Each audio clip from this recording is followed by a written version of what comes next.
नमस्कार, आप देख रहे हैं न्यूज इंडिया। मैं हूं आपके साथ पूजा मोहन पांडे। खबरों की शुरुआत करते हैं। एसीबी दफ्तर से बाहर निकले हैं संजय सिंह। एसीबी दफ्तर में आम आदमी पार्टी नेता ने बयान दर्ज कराया है। हमारे विधायकों को खरीदने का ऑफर आया है।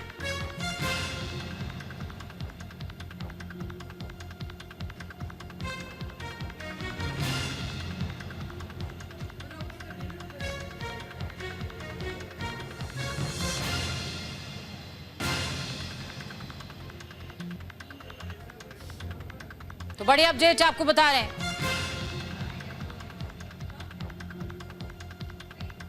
एसीबी दफ्तर में आम आदमी पार्टी नेता संजय सिंह ने बयान दर्ज कराया है। इस खबर पर ज्यादा जानकारी के लिए पीयूष शुक्ला ग्राउंड जीरो से जुड़े हमारे साथ में। पीयूष, क्या कुछ अपडेट है? संजय सिंह जब निकले तो बहुत ही आक्रामक अंदाज में उन्होंने सीधे तौर पर कहा कि मैंने खुद शिकायत दर्ज कराई है, और कहा जा रहा है कि वहां पर उनका बयान भी दर्ज हुआ है।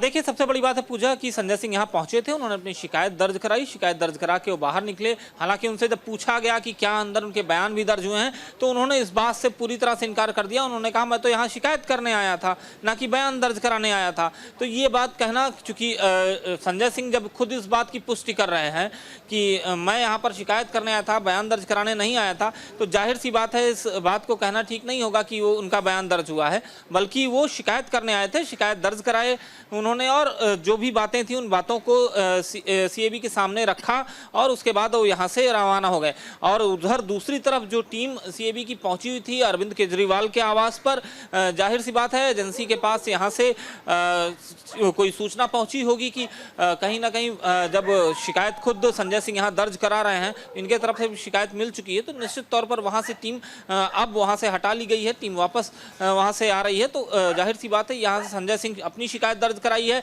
उन्होंने भारतीय जनता पार्टी के ऊपर बड़े संगीन और बड़े गंभीर आरोप लगाए, और साथ ही साथ उन्होंने कहा कि आखिर क्या वजह है कि जैसे ही भारतीय जनता पार्टी की तरफ से शिकायती पत्र आया और उसके बाद एसीबी एक्टिव कर दी गई, जबकि हमने जब इस बात का आरोप लगाया तो एसीबी को एक्टिव नहीं किया गया। तो कहीं ना कहीं उन्होंने अपनी बात को एसीबी के सामने रखा, अपने शिकायत पत्र को रखा, और वो शिकायत पत्र की रिसीविंग की कॉपी लेकर बाहर आए थे और लेकर वो चले गए।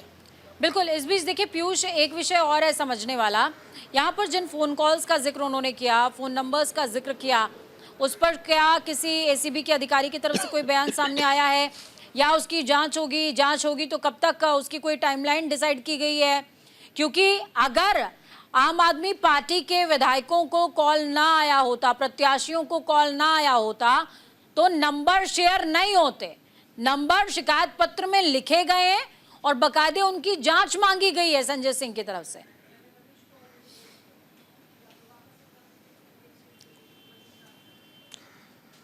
देखिए, अभी एसीबी के किसी अधिकारी ने कोई बयान नहीं दिया है, और अब इंतज़ार करना होगा कि एसीबी की जांच में क्या होता है, उनके अधिकारी क्या इस पर बयान देते हैं। तमाम बातें हैं और उन बातों को अभी थोड़ा वक्त देना होगा, क्योंकि कल काउंटिंग है। लेकिन जांच की जो प्रक्रिया है, चूँकि शिकायती पत्र दोनों पार्टियों की तरफ से मिल चुके हैं, तो एजेंसियाँ उस पर जाँच करती हुई नजर आएंगी।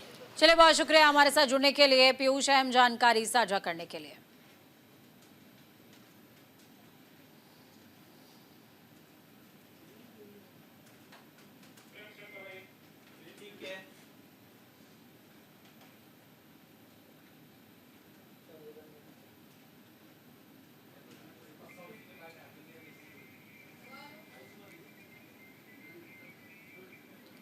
तो चलिए खबरों में आगे बढ़ते हुए राजधानी एक्सप्रेस का जिक्र करते हुए चैंपियन प्रणव सिंह की जमानत का इंतजार बढ़ गया है।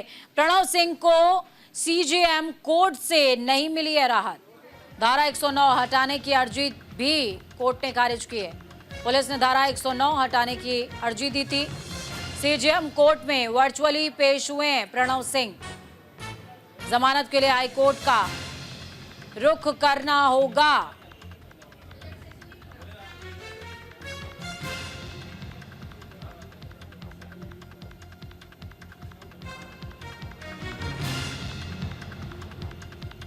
तो बड़ी अपडेट आपको बता रहे हैं, प्रणव सिंह वर्चुअली पेश हुए। लेकिन जमानत के लिए अभी लंबा इंतजार बाकी है, क्योंकि कहा जा रहा है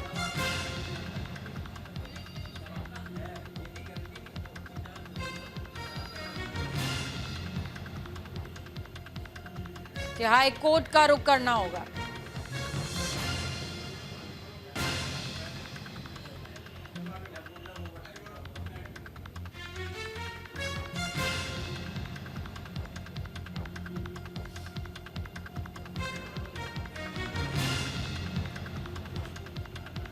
प्रणव सिंह की जमानत का इंतजार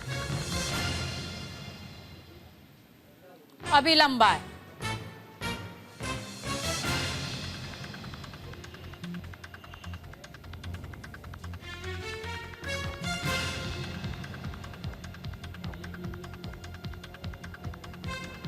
आपको बता दें कि फायरिंग का ये पूरा मामला था।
उत्तराखंड में देखिए बजट सत्र का ऐलान हो चुका है। 18 फरवरी से शुरू होगा विधानसभा का बजट सत्र। 18 फरवरी को राज्यपाल का अभिभाषण होने वाला है। 5 दिनों तक चलेगा बजट सत्र। भू कानून ला सकती है दामी सरकार। 24 फरवरी को बजट सत्र खत्म होने वाला है। तो उत्तराखंड विधानसभा सत्र के तारीखों का ऐलान हो चुका है, जिसके तहत 18 फरवरी से 24 फरवरी तक बजट सत्र आहूत होगा। जो कार्यक्रम जारी हुआ है उसके अकॉर्डिंग 18 फरवरी की सुबह 11 बजे सदन की कार्यवाही शुरू होगी। 18 फरवरी से शुरू हो रहा विधानसभा बजट सत्र कई मायनों में खास रहने वाला है। विधानसभा बजट सत्र के दौरान सख्त भू कानून भी धामी सरकार लागू कर सकती है। मुख्यमंत्री पुष्कर सिंह धामी पहले ही विधानसभा बजट क्षेत्र के दौरान सख्त भू कानून लाने की बात कह चुके हैं, जिसके भू कानून में संशोधन का प्रारूप तैयार करने के लिए मुख्य सचिव की अध्यक्षता में गठित कमेटी अपना काम पूरा कर चुकी है।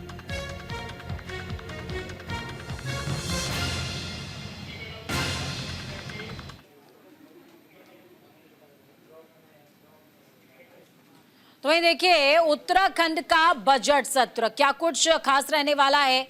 18 फरवरी को राज्यपाल का अभिभाषण होगा। 19 फरवरी को अध्यादेशों को सदन के पटल पर रखा जाएगा। राज्यपाल के अभिभाषण पर विधानसभा सदस्य धन्यवाद प्रस्ताव देने के साथ ही चर्चा भी करेंगे। 20 फरवरी को धन्यवाद प्रस्ताव पर चर्चा होगी। वित्तीय वर्ष 2025-26 के बजट का प्रस्तुतिकरण होने वाला है। 21 फरवरी को आय व्यय पर सामान्य चर्चा होगी। 22 और 23 फरवरी को राजकीय अवकाश रहने वाला है और 24 फरवरी को फिर से बजट पर सामान्य चर्चा होगी। विभागवार अनुदान की मांगों का प्रेजेंटेशन होगा और इसी के साथ विचार और मतदान भी होगा। 24 फरवरी को ही विधायी कार्य भी होंगे।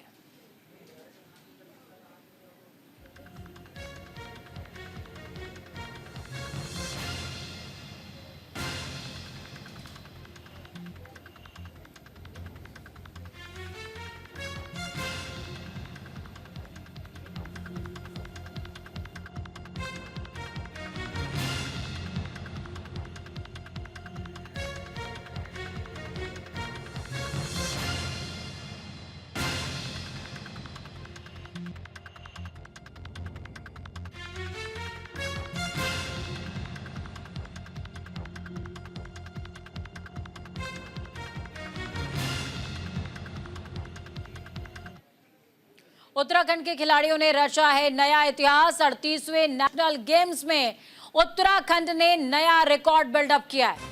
इतिहास में पहली बार 5 गोल्ड मेडल जीते हैं। ताइक्वांडो में पूजा ने दिलाया 5वां स्वर्ण पदक।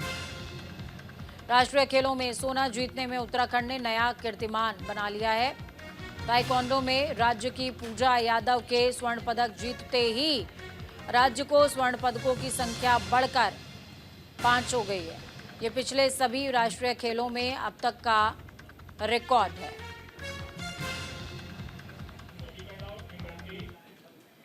तो चलिए 38वें नेशनल गेम्स की मेडल टैली एक बार आपको बता देते हैं। राष्ट्रीय खेलों का आज 11वां दिन है।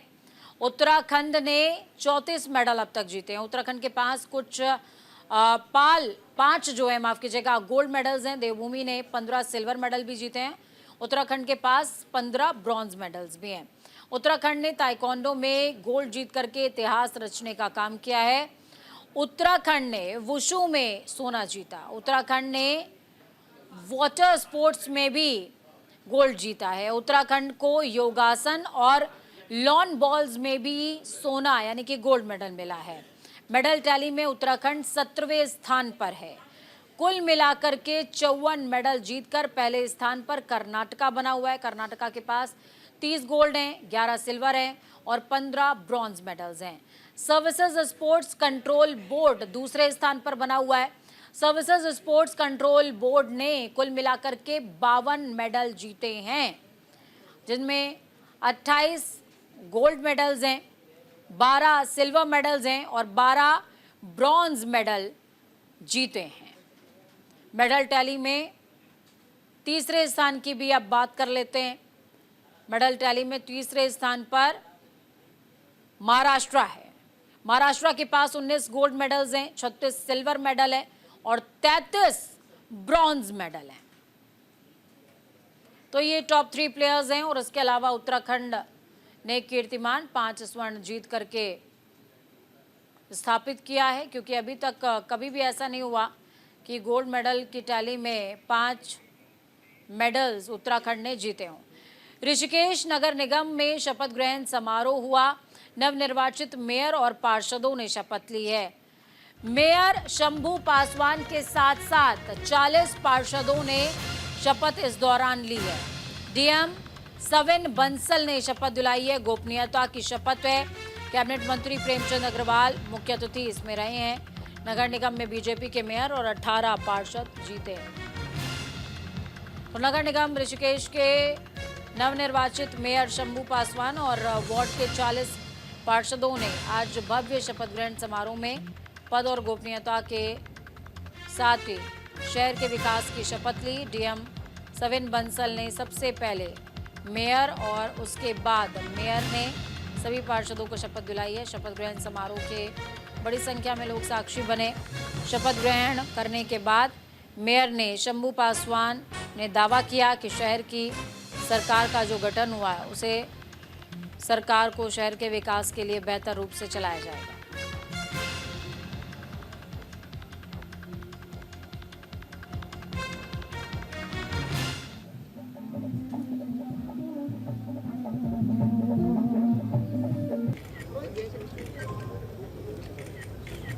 और उनकी धर्मपत्नी का स्वागत, अभिनंदन।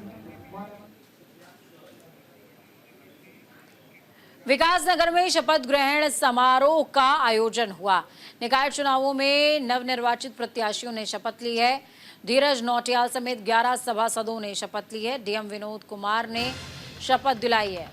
पद और गोपनीयता की शपथ दिलाई गई। निकाय चुनाव में नवनिर्वाचित प्रत्याशियों के लिए विकासनगर में शपथ ग्रहण समारोह का आयोजन किया गया। इस दौरान नगरपालिका के नवनिर्वाचित अध्यक्ष धीरज नौटियाल और सभी 11 सभासदों को डीएम विकासनगर विनोद कुमार ने शपथ दिलाई।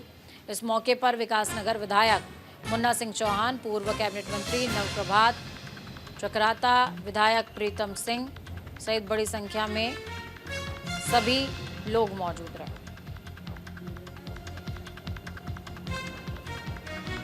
ये सरकार भले एक छोटी नगरपालिका की सरकार है, तो मैंने नवनिर्वाचित सभी लोगों को याद दिलाया कि जब ये नगर पंचायत थी और उत्तर प्रदेश ऐसा बड़ा राज्य था, तब भी हमने उत्तर प्रदेश के सारे कीर्तिमानों को तोड़ने का काम बंदर जी ने किया। तो अगर काम करने की संकल्प शक्ति हो तो काम किया जा सकता है। हमारी सबसे बड़ी आवश्यकता है कि हम अपने सामाजिक सौहार्द को बना के रखें। इस पे बहुत बड़ा खतरा आजकल की परिस्थितियों में दिखाई दे रहा है। देखिए, लोगों ने मेरे ऊपर बहुत भरोसा जताया है, विकासनगर की जनता ने बहुत प्यार दिया है और विकासनगर में सबसे जो ज़्यादा परेशानी है वो है ट्रैफिक व्यवस्था की। जैसे मैंने वार्ड भ्रमण किया तो विशेषकर महिलाओं ने कहा कि ट्रैफिक की बहुत खराब व्यवस्था है। हम ट्रैफिक व्यवस्था को ठीक करेंगे। जो रेहड़ी ठेली वाले हैं उनके लिए पक्के ठियों का निर्माण करके एक वेटिंग जोन की स्थापना की जाएगी और लाइट और पानी की जो खराब व्यवस्था है उसको और अच्छा किया जाएगा और जो भी समस्या रहेगी उसका हम निस्तारण करेंगे। बागेश्वर नगर पालिका में शपथ ग्रहण समारोह हुआ है। नवनिर्वाचित अध्यक्ष और सभासदों ने शपथ ली है। सुरेश सिंह खेतवाल और 11 सभासदों ने एक साथ शपथ ग्रहण करी है। एसडीएम मोनिका ने शपथ दिलाई है। पद और गोपनीयता की शपथ। बागेश्वर में नवनिर्वाचित अध्यक्ष सुरेश खेतवाल सहित 11 सभासदों को एसडीएम मोनिका ने पद और गोपनीयता की शपथ दिलाई है। इस मौके पर नवनिर्वाचित अध्यक्ष सुरेश खेतवाल ने कहा है कि जिस विश्वास के साथ जनता ने भरोसा किया उस पर वो पूरी तरह से खरे उतरेंगे और नगर का चहुमुखी विकास भी करेंगे। बहुत सी समस्याएं होती हैं, नगर का सौंदर्यीकरण होता है। आपने देखा पिछले अपने 5 साल के कार्यकाल में हमने नगर के बहुत से ऐसे काम किए जो पहली बार नगर में हुए, चाहे उत्तरायणी मेले में हो, चाहे नगर की सौंदर्यीकरण के संबंधित हो और या अन्य विकास कार्य हो। और इस बार जो हम कार्य करेंगे वो जो हमारी मुख्य समस्याएं, जो नगर की बड़ी समस्याएं रह गई हैं, उन समस्याओं का काम हम करने का प्रयास हम लोग करेंगे। उन संकल्प पत्रों में हमने सब कुछ हमने दिया है। जैसे कि हमारा जो 1913 का झूला पुल है जो 2 साल से विगत बंद है, इसे हम खुलवाने का बहुत जल्द प्रयास करेंगे। और भी जो हमारी समस्याएं हैं, जैसे बागेश्वर से हल्द्वानी और देहरादून के लिए हेली सेवा प्रारंभ करने का हम प्रयास करेंगे।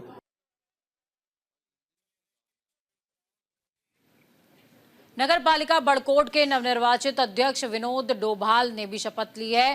विधिवत रूप से अध्यक्ष का पद ग्रहण किया। तो वहीं उत्तरकाशी से नगर पालिका अध्यक्ष भूपेंद्र चौहान सहित सभासदों ने, चिन्याली सौंठ से नगर पालिका अध्यक्ष मनोज कोहली, नगर पंचायत नौगांव के अध्यक्ष विजय कुमार, पुरौला के अध्यक्ष बिहारी लाल ने शपथ ली है।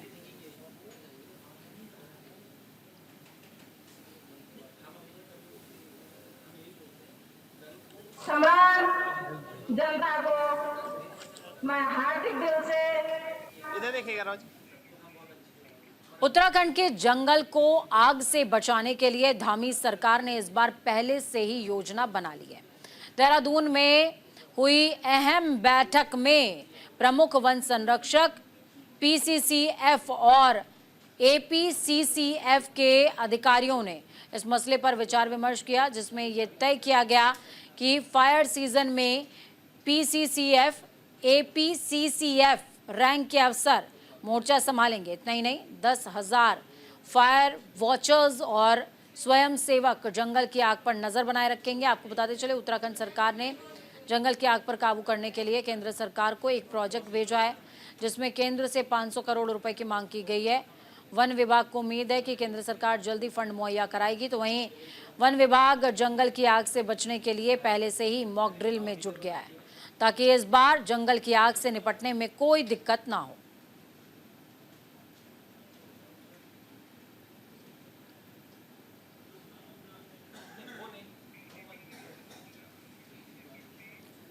हरिद्वार के लालढांग क्षेत्र में पिछले कई दिनों से आतंक मचा हुआ है। गुलदार को आखिरकार वन विभाग की टीम ने काबू ही कर लिया। हरिद्वार वन प्रभाग की टीम ने चमरिया गांव के पास से गुलदार को रेस्क्यू किया है। रेस्क्यू करने के बाद गुलदार को चिड़ियापुर रेस्क्यू सेंटर भेजा गया। आपको बता दें कि पिछले कई दिनों से ये गुलदार लालढांग क्षेत्र की आबादी वाले इलाकों में घुस रहा था। इससे ग्रामीणों में दहशत का माहौल बना हुआ था। लोगों को डर था कि कहीं ये गुलदार किसी इंसान को अपना निवाला न बना ले। चमोली में अपर जिलाधिकारी विवेक प्रकाश ने कलेक्ट्रेट परिसर में दिव्यांगजनों की सुगम यात्रा को जारी रखने के लिए हरी झंडी दिखाकर रवाना किया है। जिलाधिकारी ने कहा, दिव्यांग रथ पूरे जनपद में भ्रमण करेगा। दिव्यांगजन जनपद के धार्मिक स्थल, पर्यटन स्थल और सार्वजनिक स्थल, सार्वजनिक भवनों को भ्रमण करेंगे, जिससे दिव्यांगजनों को इन जगहों पर आने जाने, काम करने में क्या क्या समस्याएं आती हैं, उन सभी बातों का विश्लेषण किया जाए।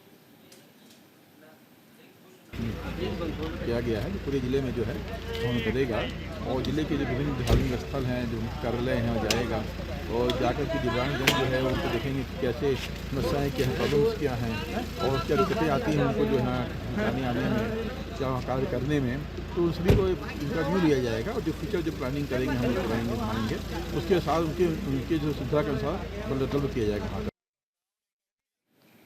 राजधानी एक्सप्रेस में खबरों का सफर यहीं तक। बुलेटिन के उस पार ताज़ा अपडेट्स के लिए देखते रहिए न्यूज़ इंडिया, क्योंकि हमें राष्ट्र की आवाज़। नमस्कार।